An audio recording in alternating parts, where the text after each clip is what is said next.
नमस्कार, आप सभी का स्वागत है। मैं अवनीश। हमारे साथ हैं बाबा रामदास जी। बाबा जी, बहुत-बहुत स्वागत है आपका। नमस्कार, राम राम। नमस्कार, नमस्कार। राम राम, जय श्री राम। जी, दर्शकों, कांग्रेस वाला इंडी अलायंस उसमें बहुत कुछ चल रहा है। हालांकि इंडी अलायंस खुद कहाँ खड़ा है ये अलग बात है, लेकिन उसके बारे में दाएं-बाएं बात बहुत चल रही है। खैर, दिल्ली की जो बैठक मुलतवी हो गई थी वो बैठक हो गई। बैठक तो होना ही था, बैठकों का दौर है, लेकिन अब बात सीट शेयरिंग से बहुत आगे बढ़ चुकी है। बधाई हो इंडिया अलायंस को कि अब वो अपना नेता, अपना चेहरा चुनने की तरफ है। लेकिन अफसोस की बात यह है, खास तौर से कांग्रेस के लिए, कि राहुल गांधी अब कहीं दूर-दूर तक फ्रेम में नहीं है। खड़गे साहब का नाम आ रहा है और खड़गे साहब का नाम किसने दिया है? ममता बनर्जी ने दिया है। उसको सेकंड किसने किया है? दिल्ली के सुल्तान अरविंद केजरीवाल ने। आखिर राहुल गांधी कहाँ पीछे छूट गए इंडिया अलायंस में और चेहरे के रूप में, और ये मल्लिकार्जुन खड़गे साहब दूल्हा कहाँ से बनने लगे इस उम्र में? इस पर जरा पूछते हैं बाबा रामदास जी से। बाबा जी, अचानक इंडी अलायंस में चेहरे के नाम पर जो है खड़गे साहब का नाम चलना शुरू हो गया। क्या क्या दूल्हे से पूछ लिया गया है या दूल्हे की मालकिन से पूछ लिया गया है, या राहुल गांधी नेचुरली कहीं पीछे छूट गए हैं इंडी अलायंस के चेहरे के रूप में? क्या कहेंगे? अवनीश भाई, आपने कभी बिल्ली पाली है? नहीं सर, पाली है? नहीं नहीं पाली। वाली। आपको मैं बताऊं, बिल्ली इस धरती का सबसे साफ सुथरा जीव होता है। हमने पाली है। इस वक्त भी हमारे घर में एक बिल्ली है जिसने अभी बच्चे दिए हैं पिछले दिनों। तो मैंने इधर पिछले 1 साल में ना बिल्लियों को बहुत क्लोजली वॉच किया है। इस धरती का सबसे साफ सुथरा, और बाकायदा मेकअप करती है अपना। मेकअप शेकअप पूरा एकदम टिप टॉप हो गए रहती है। अगर उसके शरीर पर जरा सा भी एक दाग धब्बा मिट्टी पानी कहीं लग जाए तो जब तक खुद को चाट के साफ नहीं कर लेती। अब भाई चाट रही है तो अपना सिर कैसे चाटेगी? तो क्या करती है कि अपने हाथ को चाट के फिर ऐसे ऐसे साफ करती है। और टट्टी और पेशाब के बारे में इतनी पर्टिकुलर है कि उनका पॉटी करने का सिस्टम होता है कि मिट्टी खोदती हैं पहले, उसमें पॉटी और तुतु करके उसको बहुत प्रॉपरली कवर करती हैं। पता है क्यों? अच्छा, अपने बच्चों को सिखाती हैं। अभी हमारे यहाँ बच्चे हुए हैं, उनको सिखा रही है और पीट पीट के सिखाती हैं। अरे बाप रे बाप, बाकायदा अपने बच्चे की पिटाई करती है, कायदे से ढको। और पता है क्यों? क्योंकि बिल्ली की पॉटी में सर भयानक बदबू होती है, और बिल्ली को पता होता है कि जहां मैं रह रही हूं मैं अपने इर्द गिर्द सफाई गंदगी नहीं करनी है। इसीलिए सर कहावत बनी हिंदी में, बिल्ली का गू तो लीपने लायक भी नहीं होता है। तो सर ये जो ममता दी और केजरीवाल ने और इन इंडिया अलायंस वालों ने राहुल बाबा का नाम पीछे हटा के मल्लिकार्जुन खड़गे का नाम आगे लाए हैं, ये पता है क्या है? मैं आपको इतनी लंबी स्टोरी काहे बताया हूं। उन्होंने डिक्लेयर किया है पब्लिक के सामने कि ई जौन हाउ ई बिल्ली का गू हो, ई तो पोतहू लायक ना हो। बिलार का गू डिक्लेयर हो गए हैं राहुल जी इंडिया अलायंस में। इनके बल पर एक वोट नहीं मिलेगा इंडिया अलायंस को अगर ये चेहरा रहेंगे। सबसे पहले तो ये डिक्लेरेशन है। आप देख, मैं देख रहा हूं आप बड़ा घिन आ रहे हैं आपके चेहरे से ऐसे भाप आ रहे हैं। हाँ, अगर वीडियो फॉर्मेट में स्वाद और जो सुगंध भी आता, तो मुझे लगता है कि मैं तो वीडियो छोड़ के भाग चुका होता अब तक। जी, तो मैं अपनी बात आगे कंटिन्यू करूं। तो सर दलित कार्ड खेला गया और वो दत्तात्रेय ब्राह्मण बनते हैं ना, जब धोती पहन लेते हैं तो टांग फैला के चलते हैं, कोट के ऊपर जनेऊ पहनते हैं, तिलक लगाते हैं, इस टाइप की जो थिएट्रिक्स, उसके लिए इंग्लिश में वर्ड है। आप तो खुद थिएटर के आदमी हैं, आप तो कला कर्मी हैं, धर्मी हैं, तो ये थिएट्रिक्स। तो इंडिया अलायंस ने सर एक ये भी मैसेज दिया है कि राहुल जी की थिएट्रिक्स, उनका सॉफ्ट हिंदुत्व और उनका दत्तात्रेय ब्राह्मण होना इंडी अलायंस को कहीं का नहीं छोड़ेगा। तो इसलिए उन्होंने कहा कि हमको एक दलित चेहरा सामने लाना चाहिए। दलित चेहरे के नाम पे तो कुछ वोट लिए जा सकते हैं। और ये जी अब देखिए, ये जो ओबीसी पॉलिटिक्स अब तक चल रही थी ना, इन 3 राज्यों के चुनाव से पहले भाई मतगणना, जातीय मतगणना, अब ये लोग इस ओबीसी पॉलिटिक्स को एक स्टेप और आगे ले गए हैं। इसमें दलित पॉलिटिक्स का तड़का लगाया गया है और वह तड़का तभी संभव था जब राहुल जी को पीछे किया जाए और खड़गे साहब को आगे लाया जाए। पर सर प्रॉब्लम वाली बात यह है ना कि कांग्रेस पार्टी में कौन आगे रहेगा, कौन दुल्हा है। दुल्हा के साथ आप तो खैर पूर्वांचल के लोग समझते हैं, हमारे यहाँ जो छोटा बच्चा डोली में बैठ के जाता है उसको सहबाला या सबल्ला बोलते थे, सहबल्ला। सहवाला दुल्हा रही कैसा बल्ला रही, ये तो कांग्रेस ने डिसाइड करेगी जी। ममता दीदी कैसे डिसाइड कर देंगी कि के दुल्हा रही कैसा बल्ला रही? नहीं, उसका एक कारण भी है ना। देखिए, अगर ये बात आ रही है कि आपने अच्छा सवाल उठाया, इससे हमारी बातचीत को एक अलग दिशा मिलेगी। जो सवाल के रूप में मैं लेके आता कि आपने कहा कि ममता दीदी कौन होती है डिसाइड करने वाली।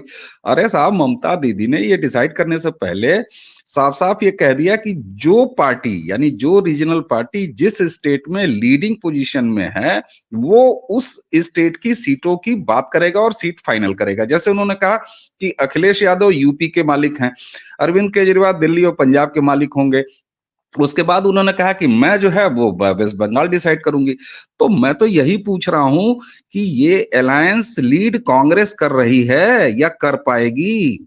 तब ना कांग्रेस की बात आती है। मेरा सवाल तो इसी पर प्रश्न चिन्ह लगाता है कि क्या कांग्रेस ही इंडी अलायंस लीड कर पाएगी? मुझे तो इसमें शक दिखता है। क्या कहेंगे? सर, मुंबई वाली मीटिंग में जो पोस्टर कांग्रेस ने जारी किया था, या मैं कहूं इंडिया अलायंस ने जारी किया था, अगर इंडिया अलायंस उससे सहमत ना होता तो वो इंडिया मंच के पीछे वो पोस्टर या जो भी था वो पोस्टर लगा था, उसमें तो युवराज राहुल जी ने बीच में थे। तो अब उनको ढकेल के पीछे करके सेंटर में जो है खड़गे जी को ले आए हैं केजरीवाल और ममता दीदी मिलके। तो एक बात तो तय हो गई कि इंडी अलायंस के बाकी घटक दल को राहुल गांधी स्वीकार नहीं है, कांग्रेस स्वीकार है। कांग्रेस माइनस राहुल गांधी, तो कांग्रेस तो स्वीकार है। और डिक्टेट कांग्रेस नहीं करेगी, मैं यही कह रहा हूं, मैं यही बात कह रहा हूं। और एक चीज आपको भी और दर्शकों तक भी पहुंचा दूं कि ममता बनर्जी सोनिया गांधी से जितना अच्छा संबंध रखती हैं, राहुल गांधी से उतनी ही नफरत करती हैं ममता बनर्जी। तो आप जो कह रहे हैं कि बंबई वाले पोस्टर में इनको जो है आगे करके लीडर बना दिया गया, तो हो सकता है ये जो उसके बाद की बैठक हुई है, क्यों न माना जाए कि वो उसी पोस्टर का नतीजा है कि पोस्टर फाड़ दिया और फिर फटा पोस्टर और निकले नए हीरो मल्लिकार्जुन खड़गे जी। अच्छा, दूसरी बात, ममता दीदी ने अनाउंस कर दिया, अरे भाई इंडिया अलायंस में और भी सीनियर लीडरान हैं। अखिलेश यादव है, 80 सीट पे उनका से है भाई। 80 सीटों पे वो पहला, दूसरा या तीसरे नंबर पर रहेंगे कि नहीं, ये तो तय है, इसमें तो कहीं से कोई शंका है नहीं। लालू जी भी, लालू और नीतीश मिलके भी 40 सीटों पे फर्स्ट सेकंड रहेंगे, थर्ड नहीं जाएंगे वो कहीं। तो ममता दीदी कौन होती हैं लालू और नीतीश को से कंसल्ट किए बिना अनाउंस कर देने वाली? पहला, और इस चीज को लेके नीतीश और लालू दोनों नाराज है। तो स्पष्ट खबरें आई हैं कि लालू और Nitish they are not happy with this decision, या एक तरफा यूनिलेटरल अनाउंसमेंट। कांग्रेस की प्रतिक्रिया तो अभी बाद में ली जाएगी कि कांग्रेस क्या कह रही है। और दूसरी चीज, खड़गे साहब से पूछा आपने, साला ये तो पकड़ुआ बिया होगा जी। सर, बिहार का पकड़ुआ बिया क्या होता है? पकड़ के जबरदस्ती दूल्हा बना देता है साहब। अरे जबरदस्ती दूल्हा तो छोड़ दीजिए, तमंचे की नोक पर पकड़ता है और उसके बाद बल भर कूटता है, उसके बाद हल्दी लगाता है, उसके बाद पांव पखारता है, सुबह जो है दामाद जी करके जो है हलवा सोहन और लालमोहन खिलाता है, लेकिन उस पहले अगर नहीं मानेगा तो लसार के मारता है सर, हाथ पैर तोड़ देता है बस। अच्छा, इतना ख्याल रखता है क्योंकि उनकी बिटिया का होने वाला बर होता है ना, तो इतना ख्याल रखता है कि हाथ पैर कहीं टूट ना जाए, कहीं कट फट ना जाए, लेकिन अंदरूनी चोट खूब तोड़ाई होती है। तो ये आप बिल्कुल सही कह रहे हैं। अच्छा, एक खबर और आ रही है सर, आपने नीतीश और लालू के नाराजगी की बात की, तो वो तो बंबई से भी नाराज होकर निकले थे। आपको अगर ये ध्यान हो तो प्रेस कॉन्फ्रेंस अटेंड नहीं किया था राहुल ने, इन्होंने नीतीश ने भी नहीं किया था, लालू भी नहीं किया था। अच्छा, यहाँ एक खबर ये भी आ रही है कि स्टालिन से जो है वो लालू यादव नीतीश का जो है ठीक ठाक झगड़ा हो गया अंग्रेजी को लेके। तो ये अंग्रेजी माध्यम हिंदी माध्यम क्या है सर? और वो भी तब जब कांग्रेस नॉर्थ वर्सेस साउथ करने पर तुली हुई है। तो ये क्या है, ये झगड़े के बारे में कुछ आइडिया? सर देखिए, सनातन वाली जो बात इन लोगों ने चलाई, स्टालिन के बेटे ने, और उसको प्रियंक खड़गे, अभी ये मुद्दा भी हम डिस्कस करेंगे कि ये वही खड़गे है ना जिनका लड़का सनातन को समूल नाश कर रहा था, बाप बेटा मिलके। आज मैंने सुबह इस पे एक वीडियो बनाया है। तो सर, इंडी अलायंस हो रहे चाहे ना रहे, डीएमके वालों की पॉलिटिक्स अपनी है, वो रहनी चाहिए। और वो इंडी अलायंस के सिर पे चढ़ के अपना एजेंडा लागू कर रहे हैं। जब उन्होंने सनातन को समूल नाश करने वाला और सनातन को डेंगू मलेरिया घोषित किया था, तो एक बार भी दयानिधि स्टालिन ने सोचा था कि इंडिया अलायंस का क्या होगा? तो कल हुआ क्या कि नीतीश जी जो है वो हिंदी में भाषण देते हैं, हमेशा देते हैं वो। तो वो कोई बालू है वहां डीएमके का, वो बोला गया हमको इंग्लिश का ट्रांसलेशन दो। बोला काहे देगा जी, इंग्लिश का ट्रांसलेशन नहीं देगा, हिंदी जो है राष्ट्रभाषा है, मातृभाषा है, तुम सबको हिंदी काहे नहीं आता है? तो इस बात से इंडी अलायंस के कुछ घटक दल चिढ़ गए। अच्छा, इस आग्रह में, हिंदी के लिए जो आग्रह था, इसमें लालू भी शामिल थे। ये कौन तरीका है? हम लोग हिंदी में बोलेगा, तुम लोग समझो, नहीं होगा ट्रांसलेशन। पहले ऐसा सुना गया था कि जब ये लोग पिछले मुंबई में बोले थे तो एक आदमी साथ में दुभाषिया काम करता था, जैसे जब राहुल बाबू उधर जाते हैं साउथ में तो एक दुभाषिया रहता ना साथ में। तो इस बार दुभाषिया नहीं था। तो जब बालू ने बोला कि हमको इंग्लिश ट्रांसलेशन लिख के दो अपने भाषण का, तो बोला नहीं मिलेगा। उसके बाद जो गलत बात हुई वो ये हुई कि जो लोग हिंदी में भाषण करने वाले थे, पहले हिंदी में ही बोला करते थे, केजरीवाल जैसे लोग, वो जानबूझ के लालू और नीतीश को चिढ़ाने के लिए इंग्लिश में बोले। ये कल की डेवलपमेंट है।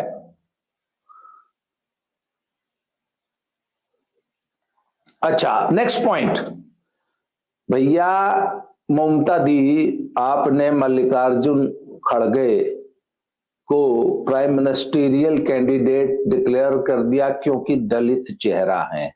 अरे भैया, इनके साथ सनातन को समूल नाश करने वाला आरोप भी तो चिपका है। जब इनका बिटवा, जब दयानिधि स्टालिन ने यह बयान दिया था तो इनका बिटवा कूद के आगे चढ़ के समर्थन किया। तो मैं आज उसका एक वो पुरानी क्लिपिंग खोज के देख रहा था, तो बोला कि जिस धर्म में इक्वालिटी नहीं है, जिस धर्म में डिग्निटी नहीं है, उस धर्म को समूल नष्ट हो ही जाना चाहिए। तो बहुत से लोगों ने उनसे पूछा है कि सर, इस्लाम में भी महिलाओं को इक्वालिटी नहीं है? 4 ठो बिया, हर बिया से 14 ठो बच्चा 6 मीटर पॉलिस्टर में लपेट के रखता है? किसी मदरसे का या किसी मस्जिद का इमाम नहीं हो सकती महिला।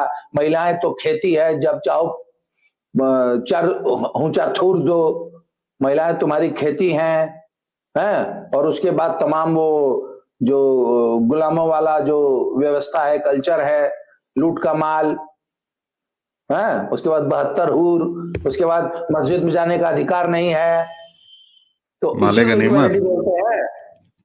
यही डिग्निटी होती है। जब मर्जी बोलो तब तलाक दे दो, हलाला करा दो, अपने बाप के साथ सुला दो, है 6वें साल में भी हलाओ, 9वें साल में जो है तो औरत मना दो। यही इक्वालिटी है, यही डिग्निटी है। तो उसके भी समूल नाश का आह्वान करोगे ना, ये सवाल तो जनता पूछेगी सर। वोटर को ये सवाल पूछने का अधिकार है कि नहीं है? इंडिया अलायंस बिल्कुल। से, कांग्रेस पार्टी से और प्राइम मिनिस्ट्रियल कैंडिडेट से, खड़गे साहब अपने लेखवा को अंदर कमरा में ले जाके दुई तमाचा मारे थे कि नहीं मारे थे इस बयान पे? सर, हिंदू समाज ये स्पष्टीकरण मांगेगा इंडिया अलायंस से कि सबसे पहले सनातन को समूल नष्ट करने वाले पॉइंट पे अपना पॉइंट क्लियर कीजिए। अरे सर, आप कह रहे हैं कि जनता सवाल पूछेगी। यही तो 5 साल में लोकतंत्र की खूबसूरती है कि जनता के पास एक अवसर आता है, जनता सवाल नहीं पूछती है। और अब 24 का चुनाव सामने है, जनता तो जवाब देगी ना। जनता इस समय आप कैसा सवाल, जनता काहे को सवाल पूछेगी? जनता तो ईवीएम पे पहुंचेगी और एक उंगली दबाएगी और जवाब दे देगी। तो निश्चित रूप से अच्छा, ये जब ये हिंदी अंग्रेजी वाला मार्काट हो रहा था, तो वहां पर स्वर्गीय मुलायम सिंह यादव जी के सपूत अखिलेश यादव जी भी थे, हिंदी के बहुत बड़े पैरोकार। तो उनके बारे में कोई खबर कि वो हिंदी में बोले, अंग्रेजी में बोले, भोजपुरी में बोले, कन्नड़ा में बोले कि किस में बोले? क्या हुआ? अखिलेश यादव ने कोई प्रतिक्रिया दी? क्योंकि रिश्तेदारी भी है लालू यादव से। सर, वो तो पहले ही इंडिया अलायंस में घोषित हो चुके हैं। कौन अखिलेश पखलेश? वैसे पखलेश बोला था कि वकलेश बोला था? मुझे थोड़ा कंफ्यूजन रहता है। वकलेश। अच्छा, मुझे पता नहीं क्यों मेरे मुंह से बार बार अखिलेश पखलेश निकलता है। तो सर देखिए, पखलेश भैया जो है बेशक 80 सीट कंट्रोल करते हो, परंतु कांग्रेस उनको बाल भर भी नहीं बूझती है। और वो कहते हैं ना कि यूपी में तो सीट बंटवारा मैं करूंगा। सर देखिए, फैक्ट ये है कि कांग्रेस खुद इस इंडिया अलायंस में बहुत अनईजी है। वह उसकी एस्पायरेशंस बढ़ गई हैं। और सर ये बात तो सही है कि ये 3 राज्य हार बेशक गए हैं, 40% वोट आया है सर। सर ये तो सफोलॉजी का बड़ा विचित्र फिनोमेना है कि कई बार आप ज्यादा वोट लेकर भी हार जाते हैं। पिछली बार मध्य प्रदेश, पंजाब में एक बार ऐसा हुआ है कि कांग्रेस का वोट ज्यादा थे और सुखबीर बादल साहब वाली सरकार रिपीट हो गई थी। बिल्कुल, तो बिल्कुल। वो सर बड़ा कॉम्प्लेक्स गणित है। चुनाव गणित जो है ना सर, वो इतना कॉम्प्लेक्स विषय है, उसको अच्छे नहीं समझ पाते। पर सर ये इसमें कोई दो राय नहीं है कि 40% वोट आया है। इसलिए आपने ध्यान दिया होगा, जब से 3 राज्यों का चुनाव हुआ है, कांग्रेस सिर्फ दो चीजों पे फोकस कर रही है सर। पहला, अपने वोटर को दिलासा ये दे रही है कि नहीं घबराओ मत, खूब वोट मिला है भाई, इनसे ज्यादा मिला है, ये तो ईवीएम में गड़बड़ करके सब जीत गए हैं, इसलिए धैर्य मत खो, घबराओ मत, अभी सब कुछ नहीं लुटा है। और 40% वोट और 10 लाख वोट फालतू मिला है।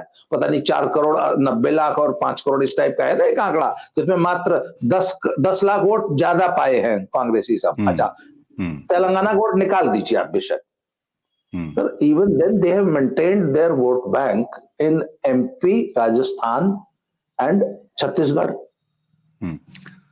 अच्छा, इससे एक चीज इससे और सिद्ध होती है, ये जो आपने कहा ना कि 40% उन्होंने वोट शेयर अपना बनाए रखा है, इससे एक चीज और सिद्ध होती है, जिस पर हम लोग भी पहले भी बात कर चुके हैं कि 2024 के लिए जो मुसलमान मतदाता है वो कांग्रेस के पीछे लामबंद हो रहा है, जिसका सबूत है कि ये 40% वोट शेयर ऐसे नहीं आ गया। तो कांग्रेस का मुझे लगता है कि कांग्रेस को ये बात पहले से तो अंदेशा था, अंदेशे के बाद अब उसके पास एक फिगर है, एक सबूत है कि मुस्लिम हमारे पीछे लामबंद हो रहे हैं। अच्छा, एक चीज मैं अब आपसे पूछूं कि देखिए, मुंबई बैठक के बाद तय ये हुआ था कि दिल्ली में जो है सीट शेयरिंग पे बात होगी। अच्छा, सीट शेयरिंग का भी एक मुझे लग रहा है कि नेचुरल हल मिल गया है। वो इन लोगों की बात से नजर आता है कि अखिलेश यादव जब कहते हैं, ममता बनर्जी ने कहा कि अखिलेश यादव वहां के मालिक होंगे, फलाने वहां के मालिक होंगे, तो अखिलेश यादव क्या कहते हैं यहाँ पर कि भाई कितनी सीटें कांग्रेस की हैं उत्तर प्रदेश में, बस ठीक है उतनी लड़ लें। उधर ममता बनर्जी ने कहा कि कितनी सीटें हैं उसकी कांग्रेस की यहाँ वेस्ट बंगाल में, ठीक है उतनी लड़ ले, जिसकी जितनी सीटें रही हैं 19 में उसी हिसाब से लड़ लेंगे। तो मुझे लगता है कि क्या ये बड़ा मैजिकल तरीका इन लोगों ने निकाला है सीट शेयरिंग का, तो इसी को लॉक समझा जाए कि यही सीट शेयरिंग होगी। तो ऐसे में कांग्रेस असहज है, कंफर्टेबल नहीं है इंडिया अलायंस में, और कांग्रेस खुद को कंफर्टेबल बनाने के लिए ऐसा भी कर सकती है कि इंडिया अलायंस खत्म हो जाए। सर आपने बड़ी बहुत सही नस पकड़ी है इंडिया अलायंस की। इनफैक्ट जब इंडिया अलायंस बना था तब बना था। मेरा ये आकलन है कि आज की तारीख में कांग्रेस कतई इंडिया अलायंस को कंटिन्यू करने के पक्ष में नहीं है। पहली बात सुन लीजिए क्यों। भाई हमको लगता था कि 3 राज्य हारने के बाद कांग्रेस की बार्गेनिंग पावर जो है खत्म हो जाएगी, पर कांग्रेस के स्ट्रेटेजिस्ट, मैं दाद दूंगा, ये मानना पड़ेगा, इधर कांग्रेस के स्ट्रेटेजिस्ट अच्छा काम कर रहे हैं। उन्होंने तुरंत इस बात पे असर्ट कर दिया कि अखिलेश जी 40% वोट मेंटेन है, खाली सीट नहीं आई है, पहली बात। और दूसरी बात, तुम्हारा मुसलमान हमारी झोली में आ चुका है। अच्छा, तीसरी चीज सर, मुझे ऐसा लगता है कि कांग्रेस 2029 की तैयारी कर रही है। वो राजनीति का एक नियम है ना कि पहला चुनाव हारने के लिए लड़ा जाता है, दूसरा चुनाव, पहले चुनाव में खाली उपस्थिति दर्ज की जाती है, दूसरा चुनाव थोड़ा ठीक ठाक लड़ा जाता है, तीसरे चुनाव में कैंडिडेट जीत जाता है। सर 2024 कांग्रेस हारने के लिए लड़ रही है। कांग्रेस की नजर, कांग्रेस जानती है कि 2024 में वो मोदी को नहीं रोक पाएंगे, और कांग्रेस रणनीति, कांग्रेस की निगाह अब 2029 पे है, और 2029 का बेस बनाएगी कांग्रेस ये चुनाव लड़के। और कांग्रेस ने मुसलमान को एक बात समझा दी है, दलित और आदिवासी को समझाने की कोशिश कर रही है कि देखो तुम हम हो, जब तक हमको वोट नहीं दोगे इनको नहीं हटाया जा सकता, हमारे अलावा कोई हटा नहीं सकता। ये बात कांग्रेस मुसलमान को समझाने में कामयाब है, पहली बात। तो वो कहती है कि 24 नहीं लड़ेंगे, पर 29 के लिए बेस, सर लॉन्चिंग पैड 24 का रिजल्ट बताएगा। यदि यूपी और बिहार में मुसलमान कांग्रेस के साथ खड़ा हो गया तो कांग्रेस का सर उसी दिन से रिवाइवल शुरू हो जाएगा। मैं आज आप मेरी बात को याद रखिएगा। अच्छा, ठीक है, ठीक है। आप जो कह रहे हैं कि ये चूंकि नतीजों में बिल्कुल साबित हुआ है 40%।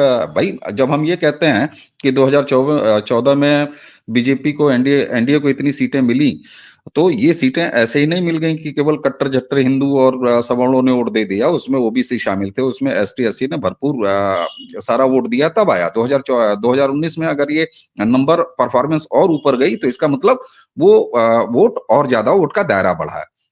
तो कांग्रेस के लिए भी ये बात बिल्कुल पॉलिटिकली सही है कि 40% में मुसलमान बिल्कुल शामिल है और साफ तौर पर शामिल है। लेकिन एक चीज आपसे पूछूंगा, आप कह रहे हैं कि 2024 के लिए ये तैयारी नहीं कर रहे हैं, 2029 की बात कर रहे हैं।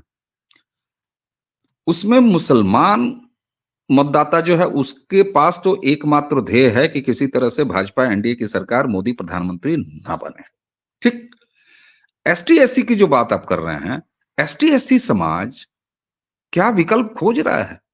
मैं सीरियसली पूछ रहा हूं, क्योंकि नरेंद्र मोदी की सरकार पिछले 9.5 साल, और अब तो 10 साल का जुमला भी कह दिया जाए कि लगभग टेन्योर पूरा है, तो एसटी एससी समाज से राष्ट्रपति, पॉलिटिकली अगर मैं प्लेसमेंट की बात करूं तो आप पद देख लीजिए, कार्यक्रम देख लीजिए। हालांकि कार्यक्रम तो नरेंद्र मोदी की सरकार का जो है मुसलमानों के लिए भी सारा है, चाहे जितने भी गवर्नमेंट स्कीम्स हैं। तो अकेले मुसलमानों के साथ जो एक टॉप अप है, आप एसटी एससी का नाम ले रहे हैं, खड़गे को खाली आगे कर देने से एसटी एससी चला जाएगा कांग्रेस की तरफ या सोचने लगेगा। तो क्या वजह है एसटी एससी को कि नरेंद्र मोदी अगला प्रधानमंत्री न बने? इसकी कोई वजह बताइए कि वो कोई विकल्प खोजेगा। मैं ये बिल्कुल नहीं कह रहा हूं कि एससी एसटी दलित वोटर जो है वो बीजेपी से दूर जाकर या अभी वर्तमान में जहां बैठा है जिन जिन राज्यों में, जैसे भाई राजस्थान में, मध्य प्रदेश में, पंजाब में तो वो है ही कांग्रेस के साथ। जिन राज्यों में नहीं है, like Bihar, like Bengal, like UP, इन राज्यों में मैं ये बिल्कुल नहीं कह रहा हूं कि वो छिटक के कांग्रेस के साथ चला जाएगा, पर कांग्रेस लुभाने की कोशिश कर रही है। आपने एकदम सही पॉइंट आउट किया है कि देखिए, इस सरकार ने, जो मोदी जी ने 4 जो नई जातियां डिफाइन की है ना सर, मोदी जी ने ऐसे सिर्फ लफाजी नहीं की है, मोदी ने पहले इन 4 कॉन्स्टिट्यूएंसीज को एड्रेस किया। जो लाभार्थी वर्ग एक नया तैयार हुआ है, उसमें सर सबसे ज्यादा बेनिफिट उसी बेचारे गरीब को न हुआ जिसके पास रहने के लिए घर नहीं था, शौचालय तो बहुत दूर की बात है। तो मोदी ने सबसे पहले उसके घर में उसको घर दिया, उसको शौचालय दिया, उसके घर में उज्ज्वला योजना दी, उसको तमाम जितने भी।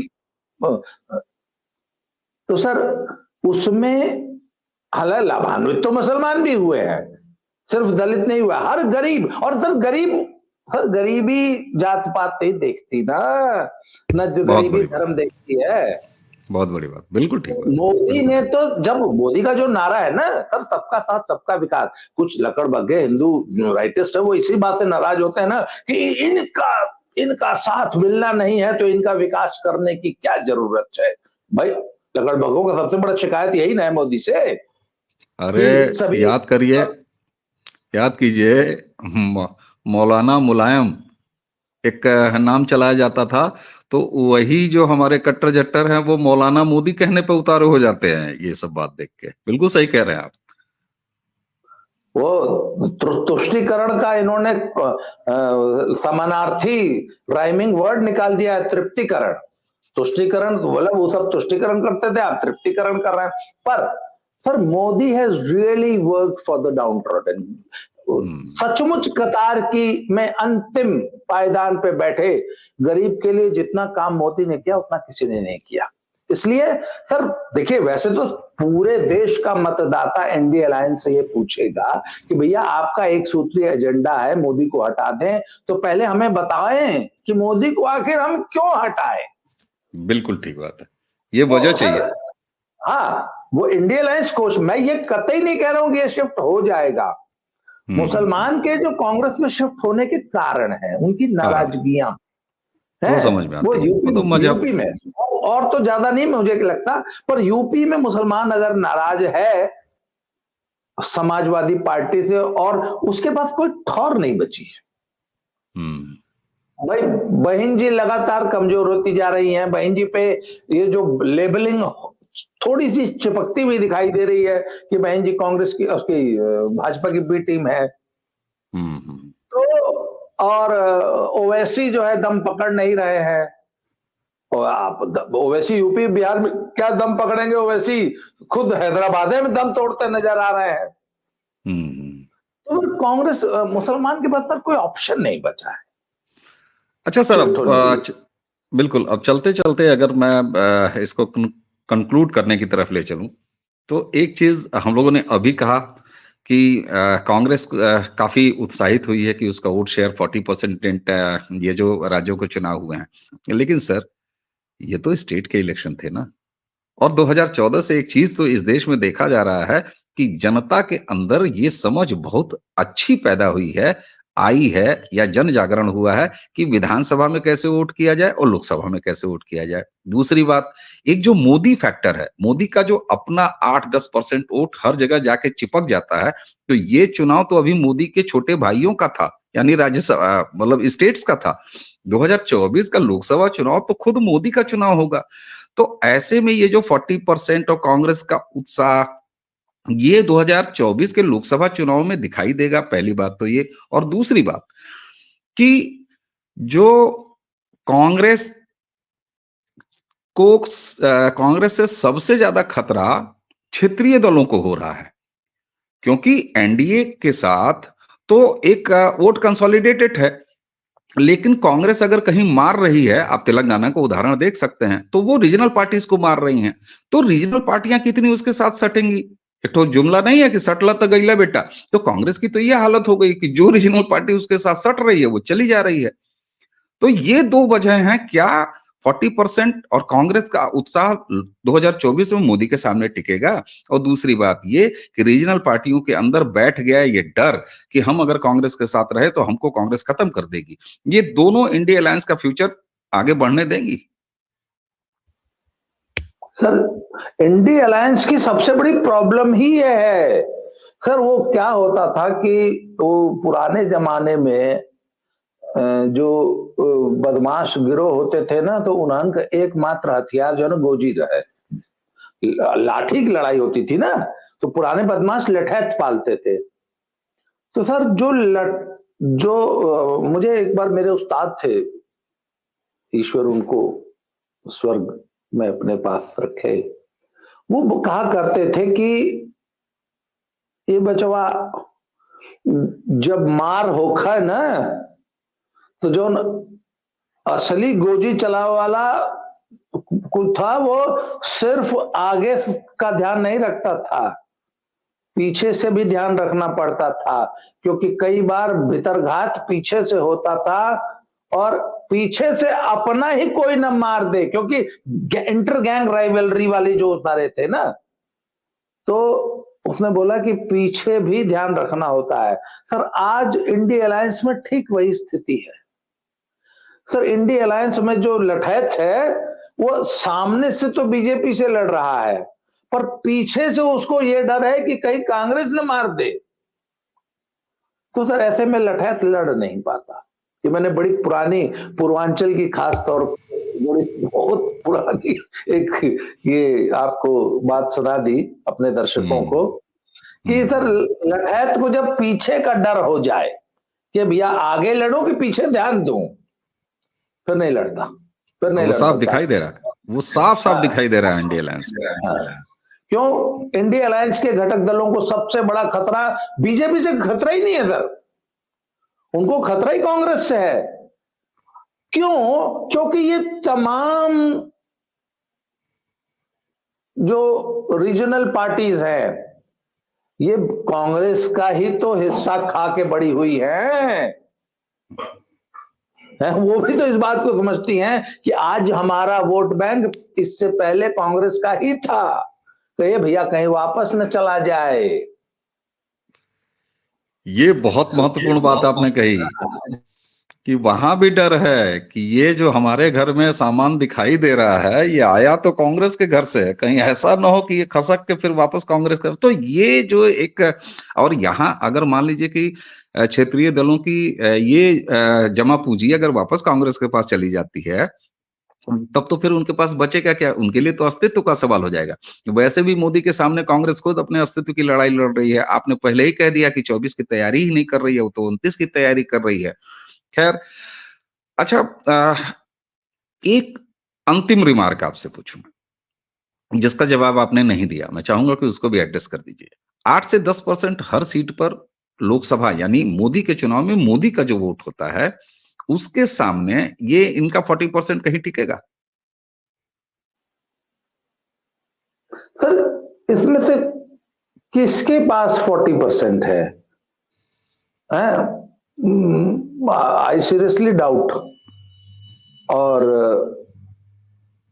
सर, मोदी का जो मोदी अपने साथ, जब मोदी लड़ाई शुरू करते हैं ना, तो वो 6 से 10% की लीड लेके शुरू करते हैं। जैसे जैसे कि वो क्या नाम, एक खिलाड़ी को पहले ही आगे खड़ा कर दिया जाए। सर मोदी 6 से 10%, और सर इलेक्टोरल पॉलिटिक्स में सर वोट बैंक की उसमें आंकड़ों में सर हमने 1% से हार जीत देखी है मध्य प्रदेश में। क्यों? सर 1-1.5% बहुत होता है। राजस्थान में 1-1.5% का वोट स्विंग बहुत होता है सर, बहुत होता है। 1-1.5% का वोट स्विंग बहुत होता है सर। 6% में तो लोग बताते हैं कि एकदम सफाया हो जाता है। बिल्कुल है?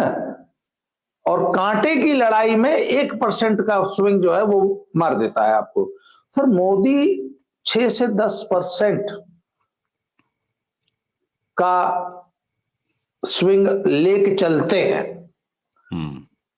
तो सर वही मैं कह रहा हूं, देखिए 2024 की लड़ाई नहीं है। इस बात को अन्य दल चाहे जो समझते हो, कांग्रेस बहुत अच्छी तरह समझ रही है सर। और कांग्रेस अपने खोए हुए वोट बैंक को रीजनल पार्टी से वापस प्राप्त करने की लड़ाई लड़ रही है 2024 में। इसलिए इंडी अलायंस के घटक दल सावधान है। इसलिए इंडी अलायंस, और इंडी अलायंस को खुद कांग्रेस तोड़ेगी, मैं आज बता रहा हूं आपको। और टूटेगा यूपी से, क्योंकि यूपी में कांग्रेस कम से कम 30 से 40 सीट पे कायदे से चुनाव लड़ना चाहेगी। और ये 2029 का आधार बनेगा ये चुनाव। बिल्कुल ठीक कह रहे हैं। और आप अब जो दिखाई दे रहा है उसमें कॉर्पोरेट सेक्टर की नौकरियों में एक तरीका होता है। कई बार जो है वो कंपनियां या अपने एम्प्लॉय का जिसको निकालना रहता है उसको धीरे से इशारा देती हैं। और आपने ध्यान दिया होगा कि कॉर्पोरेट की किसी कंपनी में या कॉर्पोरेट का कोई भी कर्मचारी जो है ना, कभी कंपनी से निकाला नहीं जाता है, वो कंपनी छोड़ देता है। तो मुझे लगता है कि कांग्रेस इंडी अलायंस के साथ भी यही एक टैक्टिस अपना रही है कि भैया देखो, हम तो इंडी अलायंस को नहीं चाहते हैं, वो सीधी सी बात है, आप छोड़ के चले जाओ। और इसकी शुरुआत कहीं ना कहीं से हो जाएगी। जैसे ही 30 सीट की बात अगर उसने यूपी में छेड़ दी, इंडी अलायंस खत्म। कुल मिला के अगर दर्शकों ये देखा जाए, जो हमने अभी तक की बातचीत की, उससे साफ दिखाई दे रहा है कि इंडी अलायंस में नेता का चुनाव सामने आ रहा है। सीट शेयरिंग का एक अलग विलक्षण तरीका अपना लिया है कि कांग्रेस की जहां जैसी जिसकी परफॉर्मेंस हो, तो इस हिसाब से तो वेस्ट बंगाल में जो है वो लेफ्ट की कोई सीट ही नहीं बनती है, क्योंकि उनके कोई सीट ही नहीं है। तो कुल मिला के न तो इंडी अलायंस में नेता एक्सेप्ट हुआ है अभी, न ही सीट शेयरिंग हुई है। और ऐसी लचर तैयारी के साथ नरेंद्र मोदी के सामने अगर 2024 में विपक्ष उतरता है, तो उसका कोई भविष्य है या नहीं है, ये दर्शक सुधीजन हैं, आप तय करेंगे। बाबा जी, समय दिया आपने और एक अच्छी चर्चा की, इसके लिए आपका धन्यवाद। तो आइए दर्शकों से विदा लेते हैं। दर्शकों, उम्मीद है कि हमारी ये चर्चा आपको पसंद आई होगी। तो इसी के साथ मुझे और बाबा रामदास जी को आज्ञा दीजिए। नमस्कार, प्रणाम, जय सिया राम। जय सिया राम। धन्यवाद अवनीश भाई, बहुत बहुत धन्यवाद।